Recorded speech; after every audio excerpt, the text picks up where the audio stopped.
Here's the spiral view for spiral 2. First thing that we're going to do is to take a look at linear functions and factoring.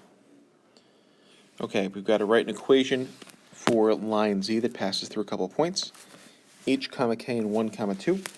First thing I need is some kind of a slope.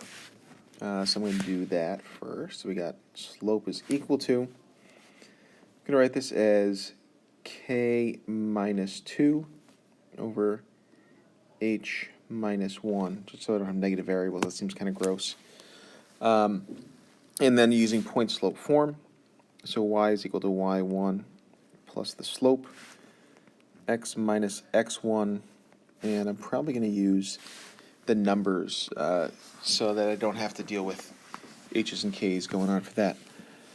And let's just see what goes on. So we're looking at y is equal to y1 is 2 plus k minus 2 over h minus 1, and that's going to be x minus 1. At this point, I'm done. The real math comes into play for finding the x and the y intercepts of z in terms of h and k, which is kind of gross. For the x-intercept, I'm going to plug 0 in for y. This is going to be the messier of our two problems. So we get 0 is equal to 2 plus k minus 2 over h minus 1 times the quantity x minus 1. I'm going to minus 2 to both sides. And I'm not going to do anything with this fraction yet, just because the more I simplify this, the worse this is going to get. That's kind of a weird thing to say, but that's going to be the truth for this problem. I'm going to multiply both sides by the reciprocal of this fraction. So we get h minus 1 over k minus 2, and h minus 1 over k minus 2. And I'm going to cancel the stuff out on the right side, leaving me with, I'm going to just put that negative 2 out front just so it looks nicer. And then the fraction h minus 1 over k minus 2 is going to be equal to x minus 1. If I add 1 to both sides, that leaves me with x is equal to negative 2 times the quantity h minus 1 over k minus 2 plus 1. It doesn't look pleasant, but to be honest, we didn't do a heck of a lot of math work to get there, so that's not too bad. To find the x-intercept, we're going to start with the same premise. To find the y-intercept, we're going to start with the same premise, but this time x is going to be equal to 0. So when I plug this in, we get y is equal to 2 plus k minus 2 over h minus 1 times 0 minus 1 is negative 1.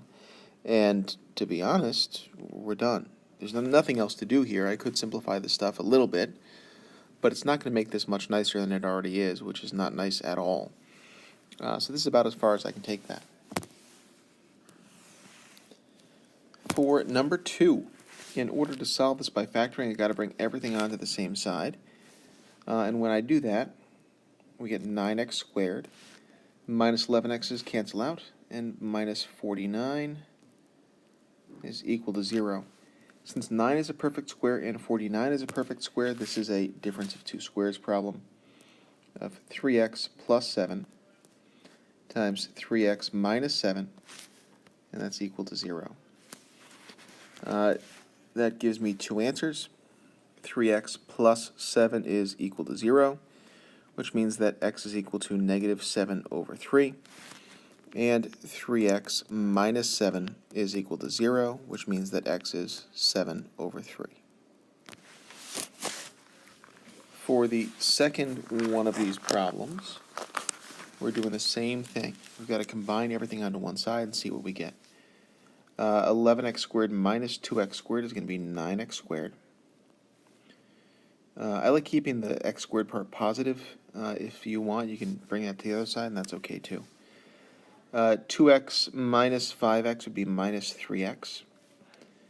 And then minus 15 minus 41 is going to be minus 56. And I'm kind of heartbroken here. I was really hoping that was going to be divisible by 3 so I could divide this whole thing by 3. but clearly that is not going to be the case. So I've got to do some thinking. I'm going to do some strategy for this. I know that in order for these to get kind of close to each other, in other words, to get -3 as a sum, our numbers have to be pretty close together.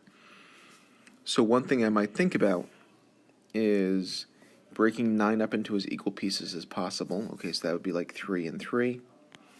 And breaking 56 up into as equal pieces as possible. That'd be like a 7 and 8. So then if I'm trying to think about this, things that multiply to whatever 9 times 56 is, which is something. The worst part is I'm going to do this in my head now that I have this in my head. So it's going to be 10 times 56, which is 560, minus 56, which is 504. Okay, so that we're multiplying to -504. And we're going to add to -3. In pairing these factors together that are as close as possible, you get 3 times 7 is 21. 3 times 8 is 24. 21 times 24 will give you 504. I'm just kind of organizing those factors. To make this negative, I've got to make one of these guys negative, and I've got to get to -3 when I add, so I clearly made the wrong one negative.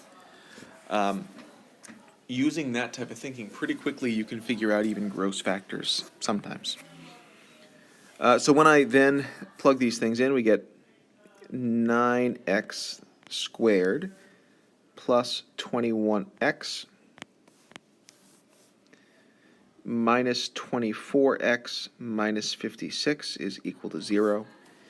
9x squared and 21x, and take a 3x out, and I'm left with 3x plus 7.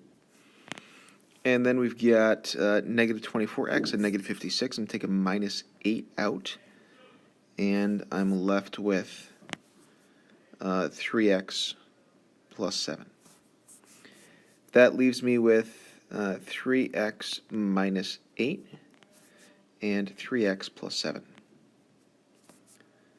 In other words, 3x minus 8 is equal to 0, which means that x is equal to 8/3, or 3x plus 7 is equal to 0, which means that x is equal to -7/3.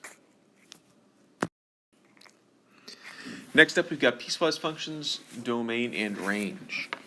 You've got to take a look at what we've got here. So we've got j of x, which is this piecewise function defined algebraically, and g of t is this graph. We've got to put these in order from least to greatest. Let's just kind of plug these out. So g of 1, that's going to be the height of the graph when x equals 1 is going to be 0. J of -1. -1 applies in the first part because -1 is less than 0. So I'm literally plugging that in for itself, and I get -1. G of 8 is going to have a height of 5. And finally, we've got J of 3. 3 fits into our second stem, which means we have an answer of -3. In order from least to greatest, we have J of 3, J of -1, G of 1, and G of 8. Okay, we've got to identify the domain of this disgusting thing and the range of G of t. I'm going to do that first because that's easier. That's just looking at the lowest y value, -4, the highest y value, 8, I think that's 8, and interval, and I'm done, bada bing. The gross thing, we got to figure out what's going on with the domain. I've got a fraction, which means that I'm going to actually zoom in here so I have more room. And that tells me that 1, our denominator, cannot equal 0. The second is that we've got a square root as part of that denominator. And inside the square root, we have to deal with something where that has to be greater than or equal to 0. These two are going to interact a little bit, and that's okay. I'd also like to note that we have a numerator here, but we don't have to do anything with the numerator because that doesn't affect our domain. Since that's a polynomial, we don't have to worry about that. Okay, so the first thing I might set this up is that if 2x minus 7 is greater than or equal to 0, I can solve that equation. And then I'm also going to look at, well, the denominator can't be 0. So the way that affects what I'm doing is it literally just removes that equals part of this inequality. Because if this were equal to 0, well, the square root of 0 is 0, and you'd end up with 0 in the denominator. So we have a much simpler thing to solve, which is 2x minus 7 is greater than 0, which means that 2x is going to be greater than 7, or x is greater than 7 over 2. And that, in fact, is your domain. In interval notation, that would be 7 over 2 to infinity, both in parentheses.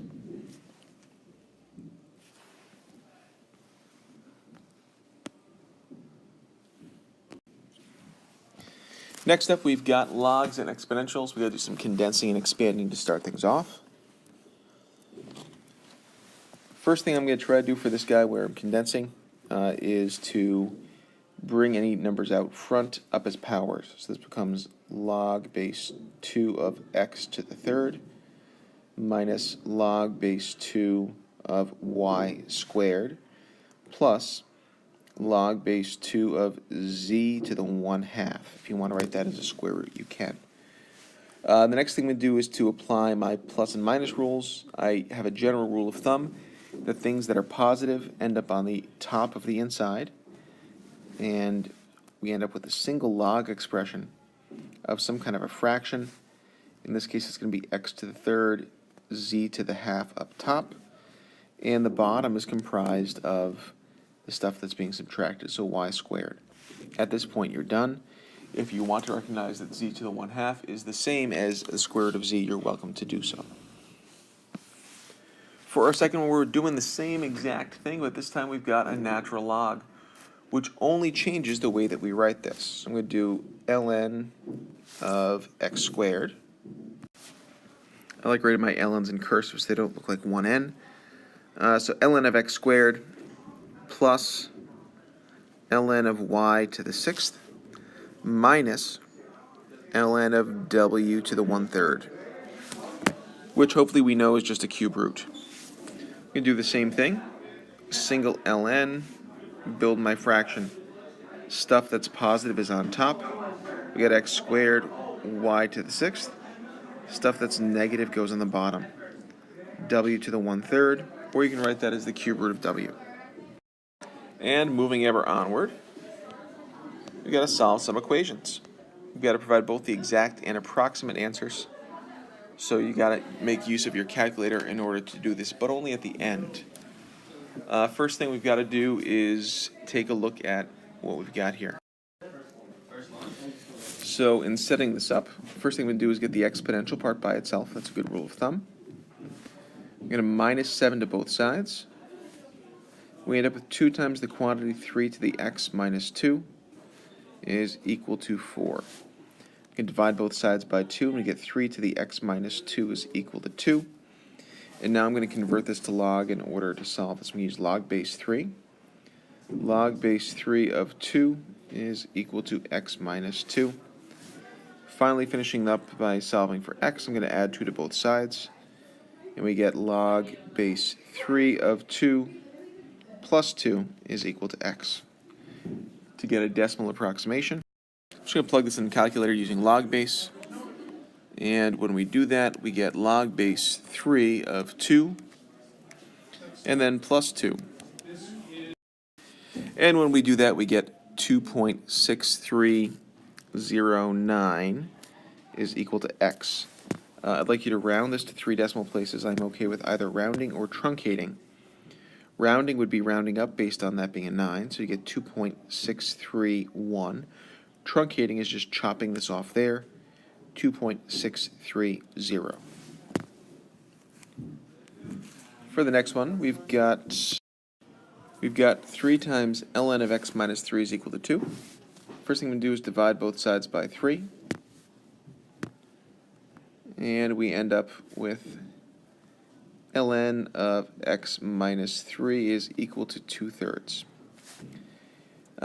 Converting this to exponential, we know that ln of something is the same as log base e of something. So this is going to become e to the 2/3 is equal to x minus 3. I'm going to add 3 to both sides. So you get e to the 2/3 plus 3. Apologize for the bell, is equal to x. Getting a decimal value for this, because you need the decimal as well as the exact, which we have.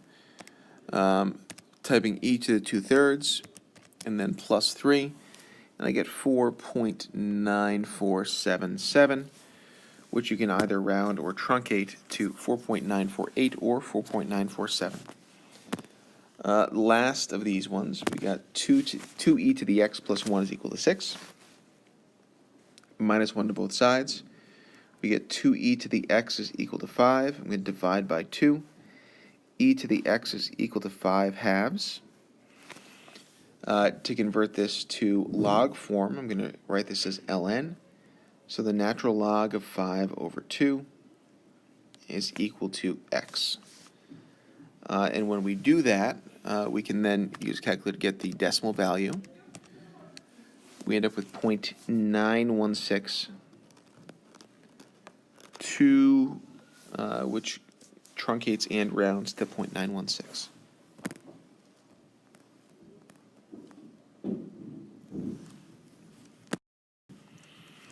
Finally, we've got some function stuff.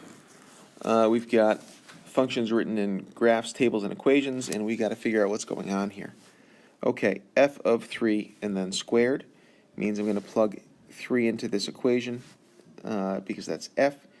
3 minus 21 is going to be negative 18. 18 squared is going to be 324. Ugh. 324. Okay. G of 7 is 5. 3 times that is 15. That's using the table. And then h of negative 1.5. Okay. So negative 1, negative 1.5. The height there is going to be 1.5. And 1.5 over 2 is going to be 3/4, or 0.75. As a single decimal, although you do not have to do this, you end up with 309.75. F of g of h of negative 1 if possible. We're going to work from the inside out. H of negative 1, going back 1, I get 1. So this is f of g of 1. Okay. G of 1, based on the table, that's going to have a value of 3, which means we're looking for f of 3. And f of 3 is going to be 3 minus 7 times 3 is 21, which is negative 18, which we already worked with. That's kind of fun. Okay. Number 9, w is equal to h of 2 times x minus 1. Find w of 3 and w of negative 1 if possible. We can do this a couple of different ways. One is to interpret what this would do to our graph. It's going to be a transformation. The second is to kind of plug these in here and see what this really means. And I think that's going to be the easier route. Let's talk about what that means. That means w of 3 is h of 2 times 3 minus 1. And when I do that, 2 times 2 is 4. H of 4 is going to be negative 2, because that's where this graph is at x equals 4. Okay, so finally, let's look at w of 1. That means this is h of 2 times, and negative 1 minus 1 is going to be negative 2. So that's h of negative 4. That's somewhere over here, because our graph stops at negative 2. It's outside the domain. This one would be a case of not possible. So not possible. I can't spell. There we go. We have a nice umlaut going on there.